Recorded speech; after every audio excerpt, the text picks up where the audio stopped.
A1 TV news ವೀಕ್ಷಕರಿಗೆ ಸ್ವಾಗತ. London ಮಣ್ಣಲ್ಲಿ ಕನ್ನಡದ ಕಂಪು ಅಂತಾರಾಷ್ಟ್ರೀಯ ರಾಜ್ಯೋತ್ಸವಕ್ಕೆ ಡಾಕ್ಟರ್ ಸಿಕೆ ಮೌಲಾ ಶರೀಫ್ ಮುಖ್ಯ ಅತಿಥಿ. ಲಂಡನ್ನಲ್ಲಿ ನವೆಂಬರ್ 1ರಂದು ವಿಜೃಂಭಣೆಯಿಂದ ನಡೆಯಲಿರುವ ಕನ್ನಡ ರಾಜ್ಯೋತ್ಸವ ಕಾರ್ಯಕ್ರಮಕ್ಕೆ ಹಿಂದೂಸ್ತಾನ್ ಗ್ರೂಪ್ ಚೇರ್ಮನ್, ವಕೀಲರು ಹಾಗೂ ಸಮಾಜ ಸೇವಕರಾದ ಡಾಕ್ಟರ್ ಸಿಕೆ ಮೌಲಾ ಶರೀಫ್ ಅವರು ಮುಖ್ಯ ಅತಿಥಿಯಾಗಿ ಭಾಗವಹಿಸಲಿದ್ದಾರೆ.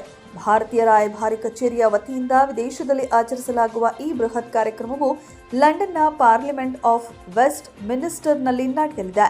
ಈ ಹಿನ್ನೆಲೆಯಲ್ಲಿ ಕಾರ್ಯಕ್ರಮದ ಸ್ಥಳ ಪರಿಶೀಲನೆಗಾಗಿ ಡಾಕ್ಟರ್ ಸಿಕೆ ಮೌಲಾ ಶರೀಫ್ ಅವರು ಲಂಡನ್ಗೆ ತೆರಳಲಿದ್ದಾರೆ. ಲಂಡನ್ಗೆ ತಲುಪಿದ ಅವರು ಮೊದಲು ಪಾರ್ಲಿಮೆಂಟ್ ಆಫ್ ವೆಸ್ಟ್ ಮಿನಿಸ್ಟರ್ ಬಳಿ ಇರುವ ಮಹಾತ್ಮ ಗಾಂಧೀಜಿ ಅವರ ಪ್ರತಿಮೆಗೆ ಹೂಗುಚ್ಛ ಅರ್ಪಿಸಿ ನಮಸ್ಕರಿಸಿದ ನಂತರ ಕಾರ್ಯಕ್ರಮ ಆಯೋಜನೆಯ ಸ್ಥಳ ಪರಿಶೀಲನೆ ನಡೆಸಿದರು.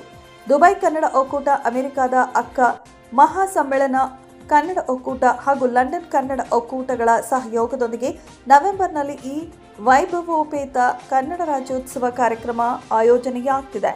ಕರ್ನಾಟಕದ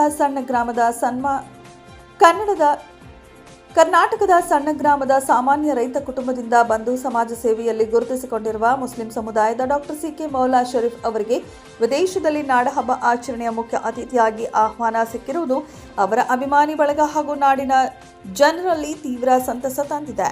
ಬಡವರ ಆಶಾಕಿರಣವಾಗಿ ಅವರು ಇಂತಹ ಸಮಾಜಮುಖಿ ಕಾರ್ಯಗಳನ್ನು ಮತ್ತಷ್ಟು ಮುಂದುವರಿಸಿಕೊಂಡು ಹೋಗಲಿ ಎಂದು ಅವರ ಅಭಿಮಾನಿಗಳು ಶುಭ ಹಾರೈಸಿದ್ದಾರೆ.